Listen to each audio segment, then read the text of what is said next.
Ayan guys, hello, magandang araw sa inyong lahat. For today's video, May 22, 2025. It is Thursday. For today's video is nandito tayo ngayon sa Pantalan, Port Averia ng Amandaihan upang saksihan ang pagdating ng barko ng Santa Clara Shipping Corporation. So ayan na nga guys, paparating na yung barko at maraming nagabang dito sa ating Pantalan. Marami pong mga taga-media dito, mga radio broadcaster tulad ng PRTV Tacloban, RNMN, Bombo Radio at K5 News. Ayan guys, at mga truck drivers na nag-aabang. At sila ay nabuhayan nung nakita nilang paparating na yung barko. At yan lamang po ay para i-test dito kung pwede ba at kung pwede nang mag-operate ang Santa Clara Corporation, Amandaihan to Tacloban, vice versa. Ayan guys. At saka nandito rin yung iba't ibang sektor ng gobyerno.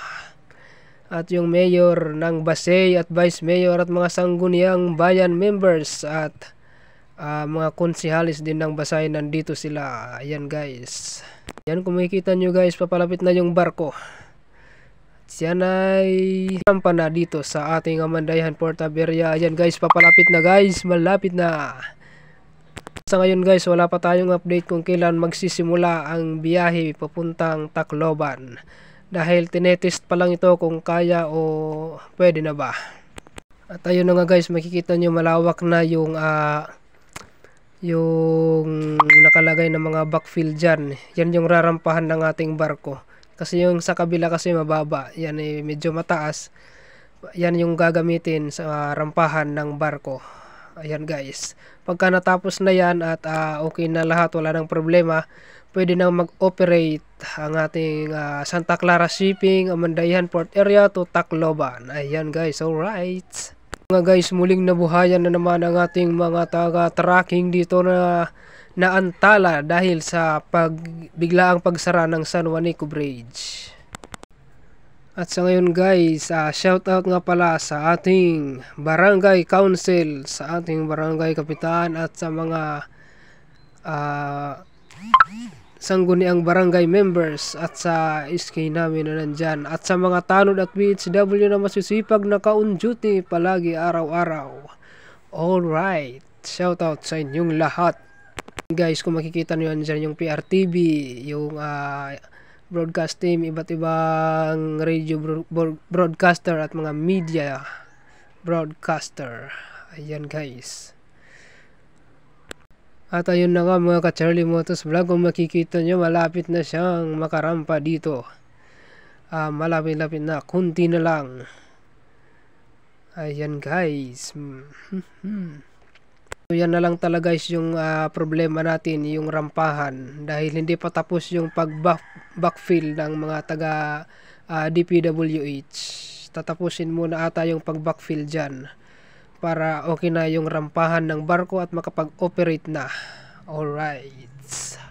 At ayun na nga guys, makikita nyo yung personnel ng yung Santa Clara Shipping, yung mga naka-helmet dyan, yung naka-yellow na mga tauhan ng Santa Clara Shipping nag-aabang upang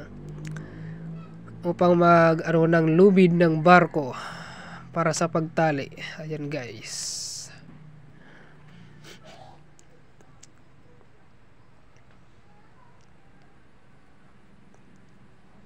Ayun nga guys, makikita nyo marami yung mga nag-aabang dyan, yung mga pasaheros ng barko, yung mga taga-tracking at saka iba't ibang ahensya ng gobyerno.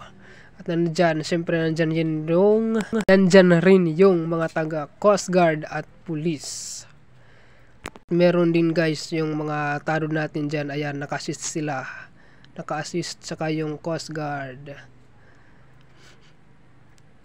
So yun nga guys, makikita natin, andyan na yung barko.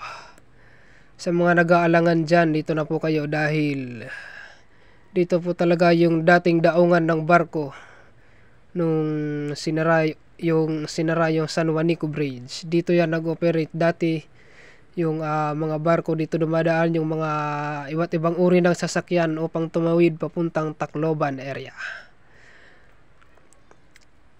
At ngayon nga ulit guys, dito na ulit mag-ooperate. Ayan guys, malapit ang mag-operate dito sa Amandihan Port Area. Vice versa po yan, papuntang Tacloban. Alright! For more update guys, stay tuned lang po dito at mag-follow at share lang po tayo mga guys. Ihatid ko po sa inyo ang balita tungkol sa pagbibiyahe papuntang Tacloban. Malapit-lapit na po guys. Ayan na. Ayan guys, nandyan rin po yung may-ari ng Santa Clara Shipping Corporation. Alright. Stay tuned lang po kayo mga ka-Charlie Motos Vlog. At ingat lagi at safe travel. Alright. Maraming salamat po sa inyong panunood. Bye-bye. Ingat lagi. This is Charlie Motos Vlog once again. Alright. Keep safe always everyone. Thank you.